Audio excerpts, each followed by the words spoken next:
This is Kelly Wilson interviewing Mr. Peter McLay, Tuesday, August 16, 1983, in his home on 24 Pine Street, East Aylmer.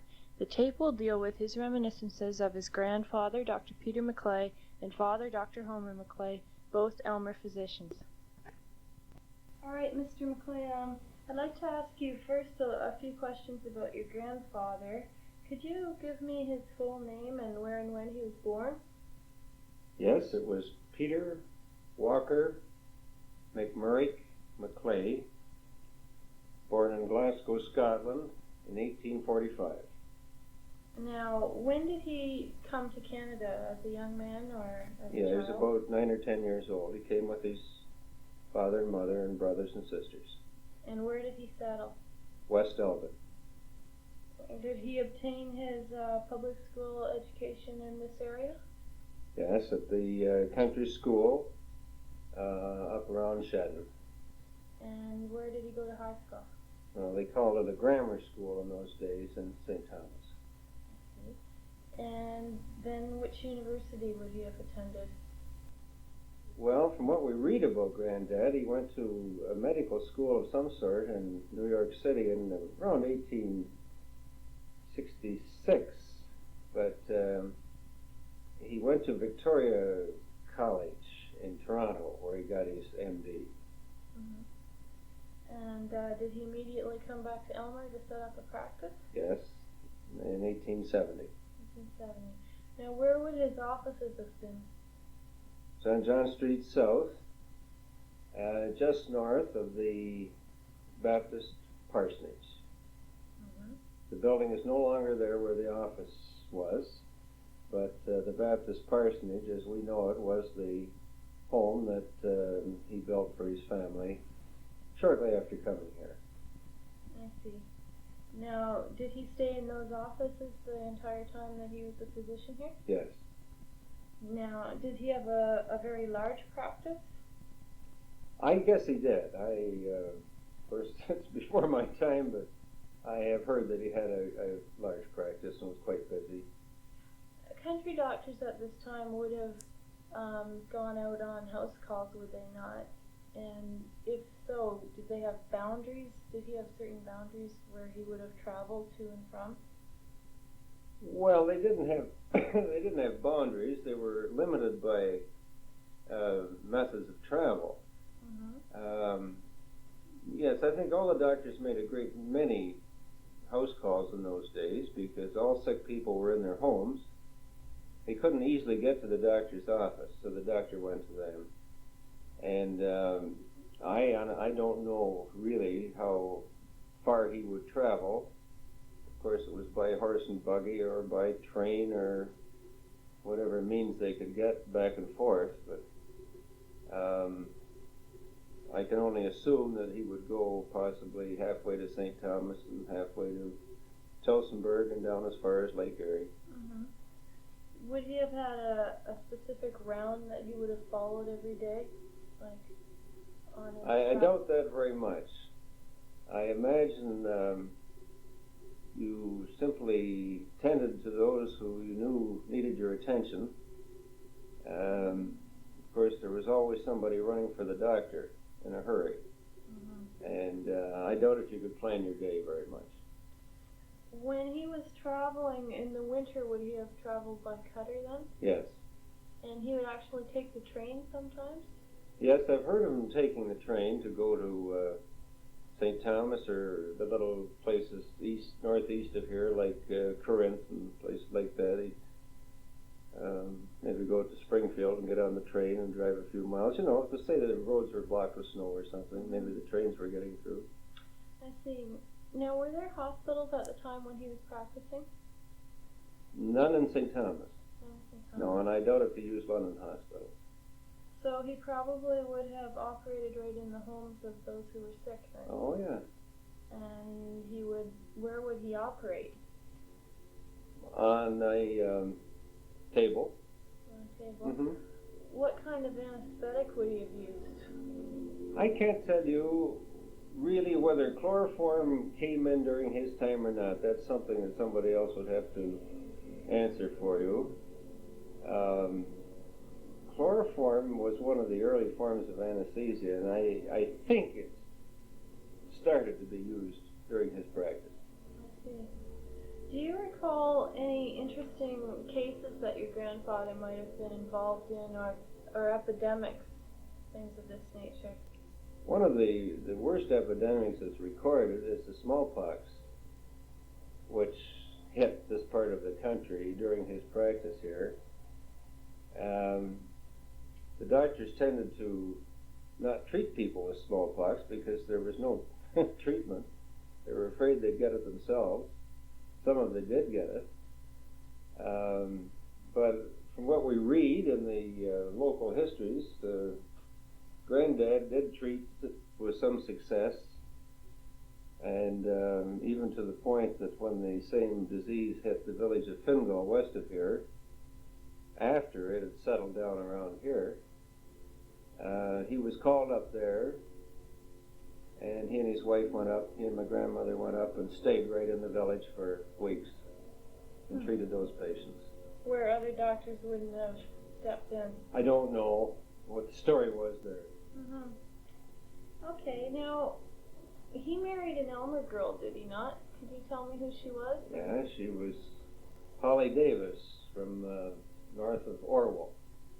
Her father was David Davis, and her grandfather was Deacon William Davis, who was one of the very first settlers in this part of the country. I see. How many children did they have together? 3 daughters, Agnes, Grace, Maud, and the son Homer, who was my father. I see. And did they all settle in the Aylmer area? Yes. Now, your grandfather, Peter, did he ever become involved in town politics at all? Yes, he was in the school board and local council. I see. Did he ever belong to any clubs or other kinds of groups in town? Well, he joined the Grand Lodge of Scotland, which was a Masonic lodge. You see, he went after he practiced in Aylmer for a couple of years.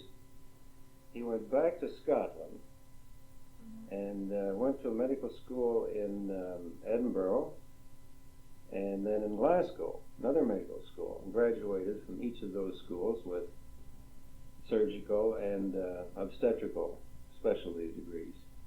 During that time, he incidentally was quite a student. He was a great reader.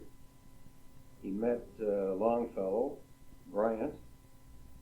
He knew Charles Dickens and even went to his funeral. I got off the track there a little bit. Anyway, yeah, he did get around quite a little bit. But did he have time to join any other? I don't know that. I really don't. I doubt it. All right. Did he continue practicing then until his death? No, he died in 1907, but he wasn't very active the last few years. Now I'd like to move on to your father, Homer McLay. He was born right here in Aylmer, was he? Yes, in what is now the parsonage. Right in his own home. Yep. Could you tell me? All the babies were born at home in those days. Yeah. Could you tell me when he was born then? 1880. 1880. And did he get his early education here in the public school? Public and high school. And he was quite young when he went to Western Medical School in London. Graduated from there. Came back to Aylmer. He interned at the London Asylum, which is now the psychiatric hospital. It was known as the London Asylum in those days. And we have a couple of letters from the director of the asylum in those days commenting on when he left on his contribution there. He was filled in as a house surgeon as well as an intern student. He did a lot of post-mortem examinations there, which helped his training. Okay. Did he always intend to come and set up a practice in Aylmer? No, I understand that he was leaning towards going into the Canadian West. There was quite a movement west in those days. But came home after being through with his internship and just got busy. I see. He got a couple of patients up at Orwell. In fact, that happened to my grandfather the first couple of days he was in Aylmer. First patient were from Orwell and just kept on going. Never looked back. Now, when he came back to Aylmer, was his father, Peter McLay, still practicing? I think his practice was limited at that time. I don't believe the father was very active when Dad started. Dad started his practice in the living room of his mother's house. I see. His dad still had the office next door in a separate building, but Dad started in the living room of the old parsonage building. And he was there for 2 or 3 years, and then he bought a former bank building up on the main street where he stayed for about 40 years. I see.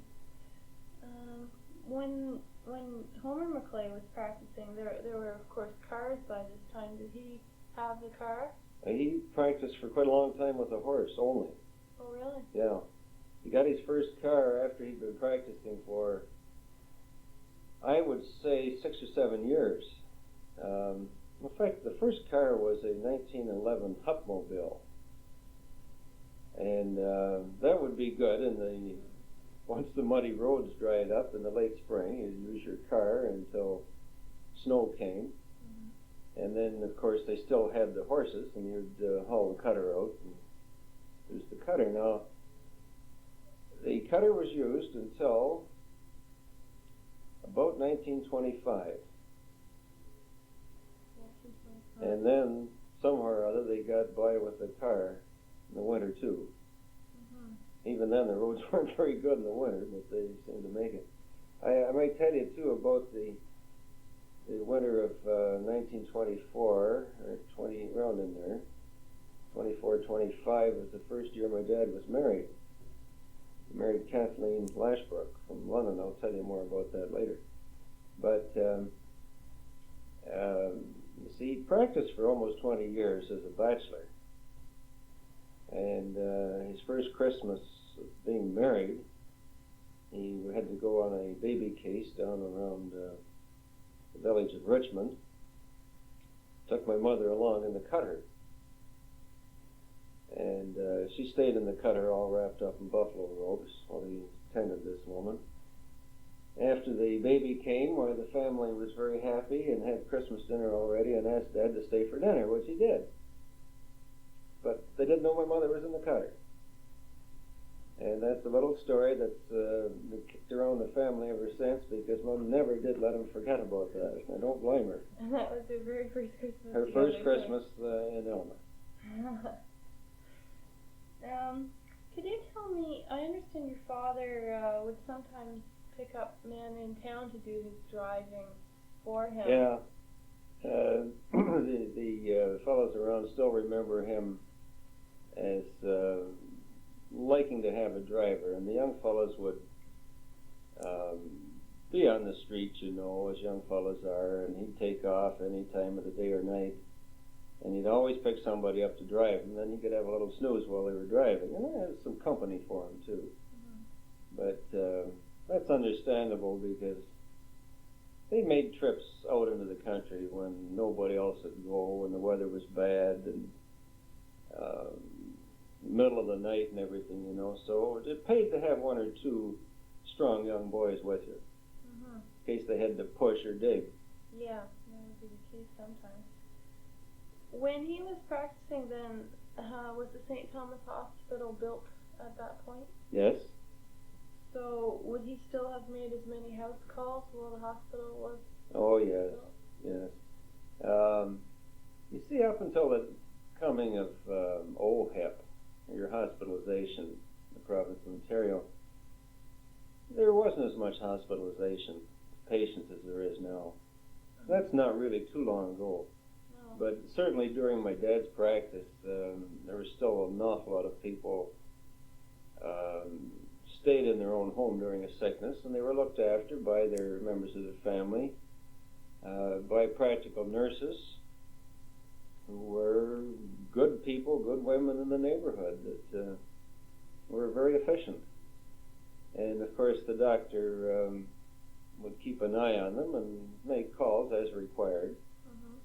But he could depend, if he had a good practical nurse, or occasionally a graduate nurse, in on the case, looking after them while they were getting pretty good treatment. I see.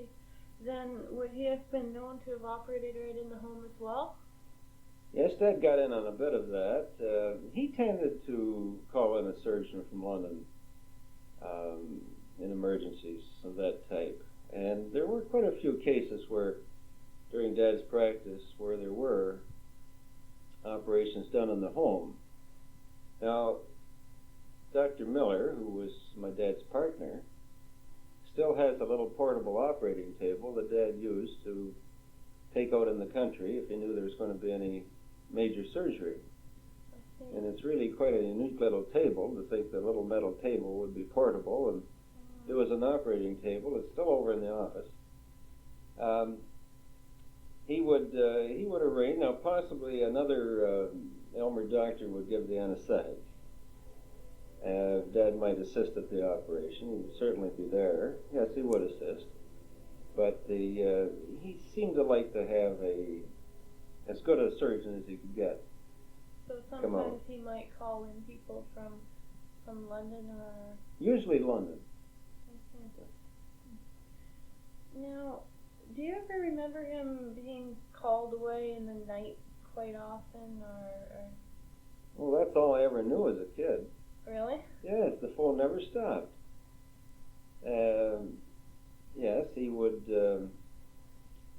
very seldom go to bed when most people went to bed because he'd be working in the office or out someplace, but it was unusual for him to get a full night's sleep without going out. Very unusual. When we lived on Talbot Street, when I was young, the office was in conjunction with the house. It was all in one building. And you didn't lock your doors in those days.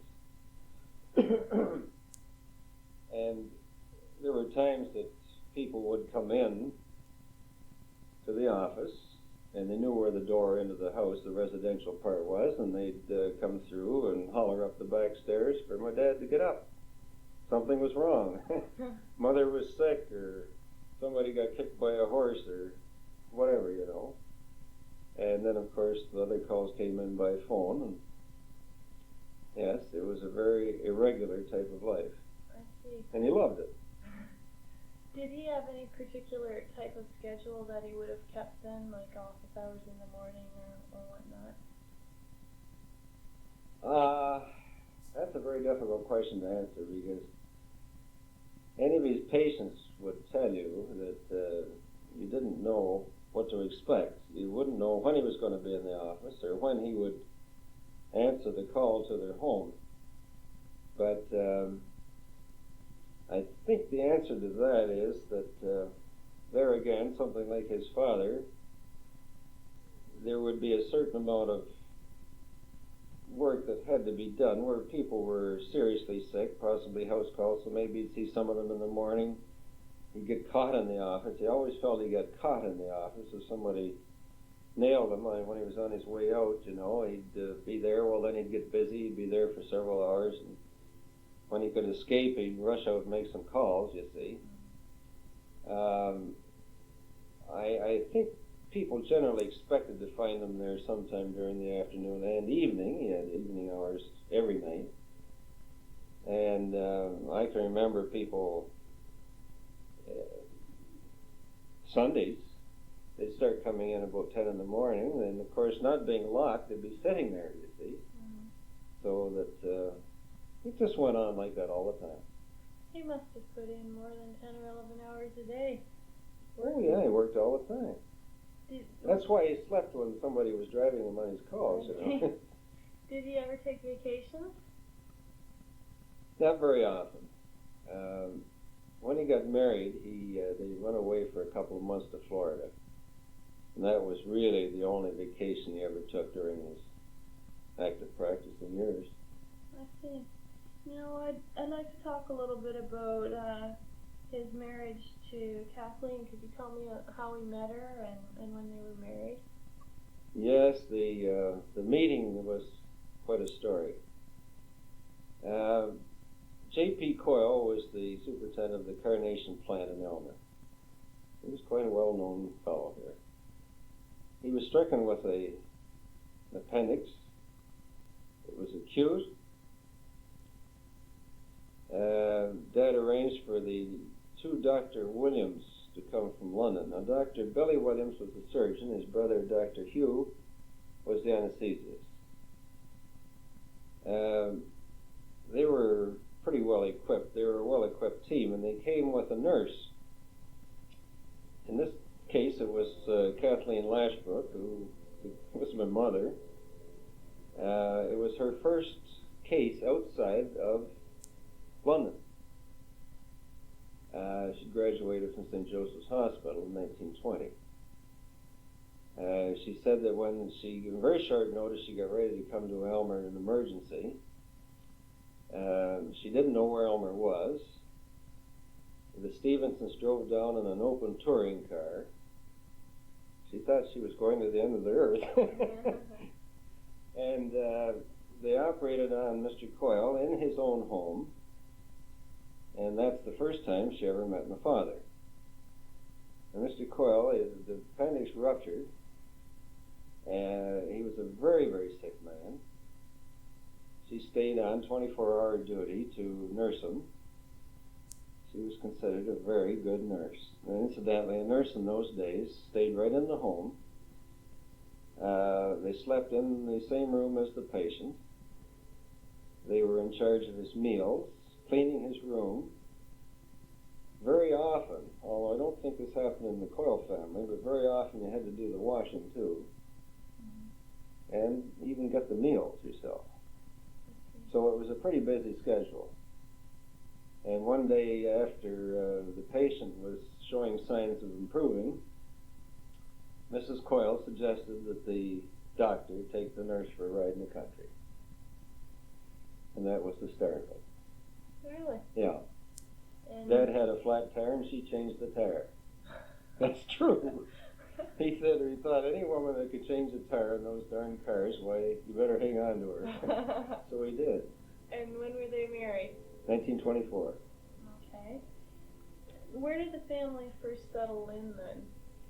Well, that was in the house and office up on Talbot Street, which is now the Aylmer District Credit Union building. And how many? I was born in that house. Were you the only child? No, I have a brother, Ian. And when were you and Ian born then? I was born in 1925, and Ian was born in 35. Okay. Now, as for community involvement, did your father become involved in town politics at all? No, he was on the school board for a while. That's all. He was too involved with his practice to... he was interested in politics. Both my father and grandfather were very active liberals, and the Elgin liberals tried their darndest to get Dad to run. In fact, he did stand for nomination one time. But Wilson Mills, who was a federal member, got the nomination. But Dad had a lot of fun with politics. He enjoyed it. But didn't stand for any office other than the high school board. I see. Was he a member of any social clubs in town? He was a charter member of the Rotary Club. That was the only one. Any activities in sports or anything like that? Do you remember? He loved to get out to ball games in the summertime. They used to have some ball games in the summer. It was somebody's only entertainment. His entertainment was people. He loved people. He could talk to people in the office, in their own homes, wherever, all the time. And for a change, he'd go down to Ted Retcher's drugstore, which later was Ray Lemon's drugstore, and then after that, Hill Brothers. And he'd get in the back room. There'd always be 2 or 3 of the fellows in there off the street that you'd visit with, and he'd go on and visit. You know, this went on. He could escape from his practice for a half an hour, and lots of times people caught on where he might be when they're looking for him. They'd come in there and catch him, but that was his entertainment. He liked people. Now, did he have any particular church that he belonged to? No. No? He was brought up a Baptist. Okay. Now, do you remember what day he died on? What was the date of his death? April the 30th, 1953, just within a day or two of being 50 years from the time he graduated from Western. Oh. Now, was that of old age that he died, or was it a sudden death? Well, he hadn't been well for a few years. He was incapacitated for 4 or 5 years before he died. I see. Well, I think that just about concludes everything I wanted to ask you about your father and grandfather, Mr. McLay. I thank you very much for your time. I'm glad to talk about them. Kelly? All right, well, thank you very much. As a secondary note to this tape, I would like to mention the flu of 1918, in which Dr. Homer McLay played a key role. Pete McClay mentioned that several hundreds of people were dying in the area. They would often develop pneumonia after contracting the influenza, and to quote him, he said they would turn black and die. Even the undertakers were dying. Mr. McLay remembers his father staying up one time 3 days and 3 nights without any sleep in the same clothes. This flu apparently started in Europe and then spread throughout North America and reached Aylmer, reaching its height in 1918.